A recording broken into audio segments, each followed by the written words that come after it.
I want you to open up your sketchbook. Go to the independent study section. So independent study section. And I'm going to turn to a blank page, something that you don't have anything on the back side. Place this on the paper. You can put it right in the middle, and then we're going to trace it. We're going to do our drawing inside this rectangle. So I've traced that. I can set that to the side. I'm not going to need it for a while because it's probably going to take me an entire class period to draw my figures. So in this space, you're going to draw your action figure. I decided to do something about dance. I already did mine. So I love dancing, and these are swing dancers.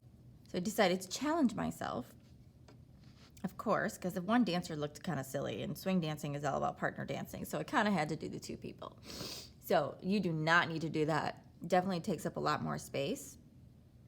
It's up to you, whatever action you want. I'm assuming you're probably going to pick something that you love to do.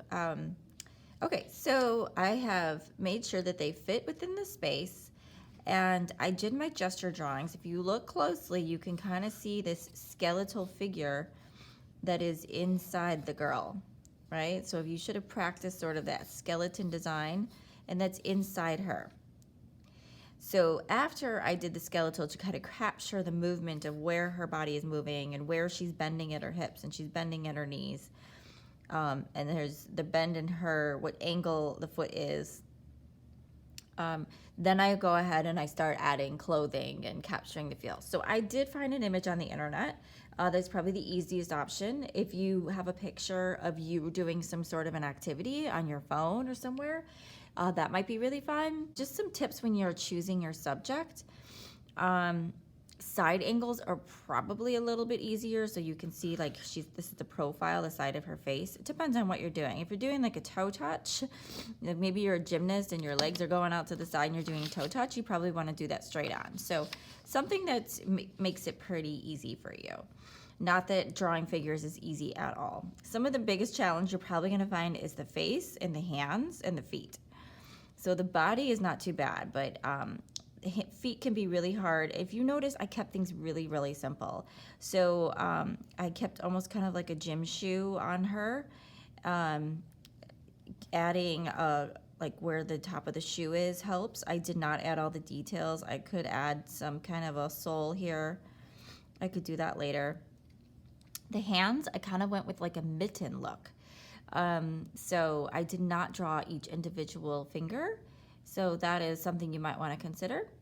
And then for the face, I did not even draw a face. So think about, how much detail you really want to add to your figure and make it your style. So once you've decided on your figure, I want you to spend the rest of the class getting it how you want. And then we'll be moving on to the next phase. Stay inside the box. If you, just another tip too, if you end up kind of shifting, like you can see how my guy got kind of cut off, no big deal if I wanted to just say, oh, I kind of put it in the wrong spot and then just move my box over. That's probably easier than trying to redraw the entire thing. Okay, so use that outline as a guide. Put your figure or figures, if you want double challenge, to put them inside the box. Keep it really simple. So now that you've spent some time drawing your figure, we need to figure out how we're going to get this drawing to here, right? So we can't really trace it because it doesn't have, we can't get it onto here. The paper's not see-through, right? So the best solution that I have is that we are going to cut this out. So that's not necessarily the easiest task, but I think it's our best solution. So grab your scissors and go ahead and start cutting. So some tips on using scissors. I'm using some pretty large scissors. I think a lot of people have a tendency to want to just use the tip of the scissors like this, right? And sometimes that works. It's working okay for me because my scissors are decent. But my preference and the most amount of control that I have is to open my scissors all the way open. Okay, so get my scissors wide open, and then I just make little cuts. And I'm like slowly bringing the scissors together as I'm making my cuts, and I'm moving at the same time. Okay, so they're wide open, and you can see that I'm slowly moving my scissors in. And I feel like when I get to this point, I have less control. So I'm going to open my scissors back up and go again. Right? I'm staying to the inside. This does not mean you have to do this way. If you have some other technique, you can. If you are a person who has an X-Acto knife at home and your parents let you use that, this would be a good time to use an X-Acto knife. I'm going to cut off that extra piece. It's kind of in my way. If you make a mistake with the cutting and you cut too much off or you leave a little too much there, it's not really a big deal. We can make adjustments, but this is really to help you so you don't have to redraw. Can you imagine if you had to redraw the entire thing on here? It took me a long time to draw this, right? So that's really hard to get at, so I'm just going to kind of skip it. I'm going to come back to it. Also, I want you to notice as I'm cutting, my scissors are not doing the moving all the way around like this. My paper is rotating, right? So I'm kind of keeping my scissors in a comfortable position for my hands. I'm going to leave that little spot there. It's a little hard. Notice how my paper is moving around. All right, so go ahead and get started and cut out your figure, and then we'll come back together. Okay, I have cut out my figure. And you'll notice there's some areas that were a little bit hard for me to cut. I could perfect it and go back. I missed this part, I missed this part. Not a big deal. I'm just gonna show you how you can kind of work around that. So remember how this guy, he was kind of cut off. So I'm gonna kind of lay this over here. This would be my opportunity where maybe if I wanted to make some adjustments, I can move this around. Maybe I want his feet to be all the way on the ground and then she's kind of hopping, which is very swing dance style. Maybe I want them both kind of up here and I'll have a ground underneath them. So let's see, what do we think is best? I'm gonna kind of go with this. They're both on the ground, they're lower. Gives me some space above. Okay, so you're gonna need to hold this in place. I do not recommend using tape because it's very likely to peel off some of that black surface and we don't want to. So this is definitely gonna be a little tricky. So I'm gonna have to hold on to my person and I'm gonna trace. So I'm just gonna use my pencil and lightly draw. Just trace so that I can see. I'm gonna trace all the way around my figure. All right, so if there's some changes I need to make, I can make those changes later. So I'm gonna focus on just this guy right now and get the outline. Maybe move my fingers around a little bit to hold it. So I have him.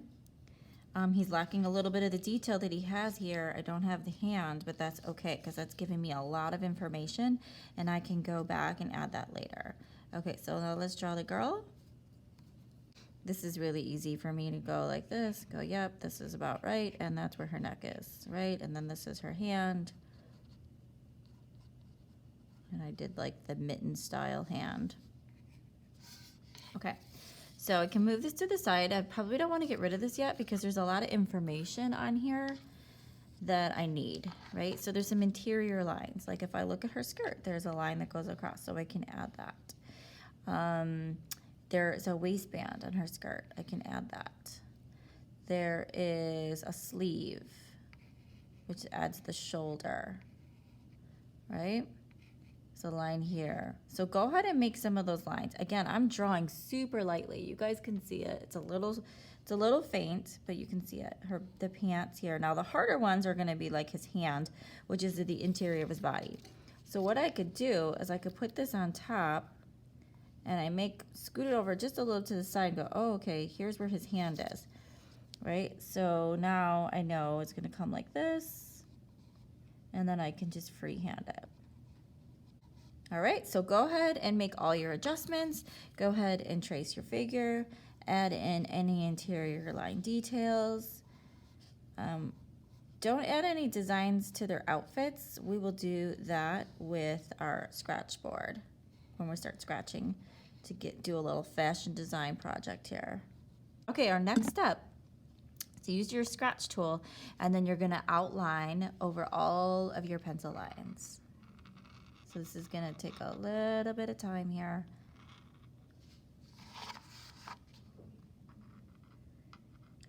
Take your time.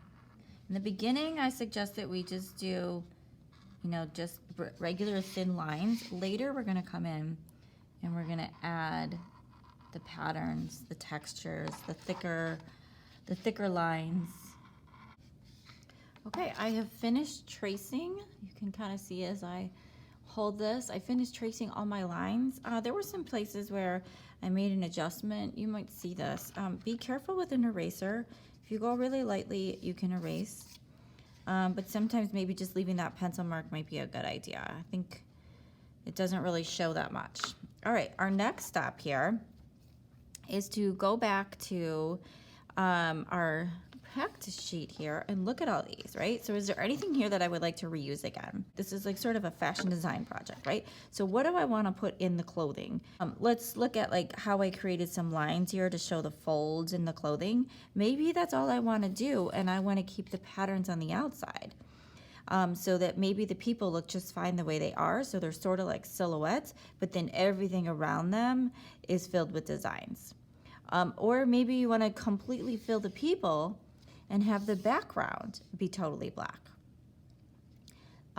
Or another option would be a little bit of both. So I do some stuff here on this figure, or just do the skirt, and then I do something in the ground. So I want you to play around with how much empty space do you want. I would say 50% of the scratch board needs to have some kind of a pattern, and 50% or less can have just some black. So you kind of need that breathing space. If you fill the entire thing with patterns like this, you would lose your figures. I'm gonna add the floor here. I know a lot of people, when they add a floor, have a tendency to just put it right underneath the foot. But that's only if you're like laying on the floor and your head is like literally flat on the floor and looking at the person. Otherwise, we are standing at eye level and I'm looking at these people, which means the floor goes back behind them. All right, you don't need a floor, it's up to you. So that was something I wanted to add. All right, so on my floor, now what kind of floor do I want? Maybe it's gonna be checkerboard, maybe it's gonna be hardwood floors. So that would be a pattern right there. All right, so I'm gonna play around with some ideas, and you guys can start thinking of yours, and then we'll come back together again.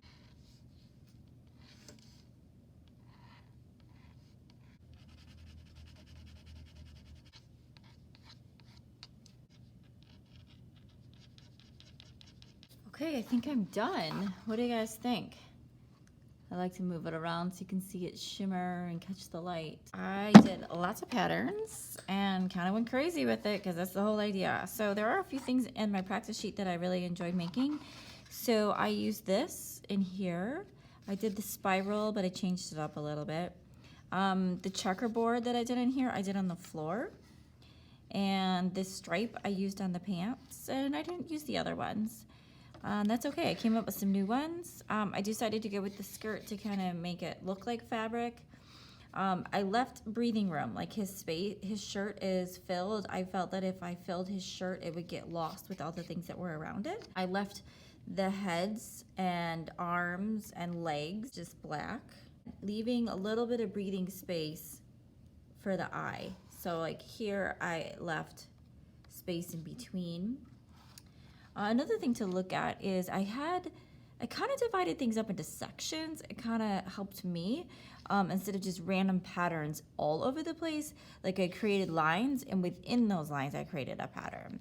So like I did these spirals and then I filled that up. I did the checkerboard and filled it in.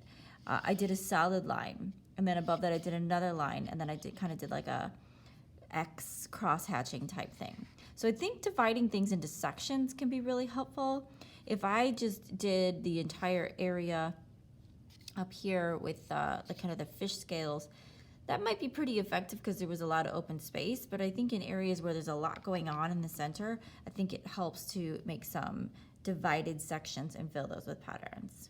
Remember, this is about contrast.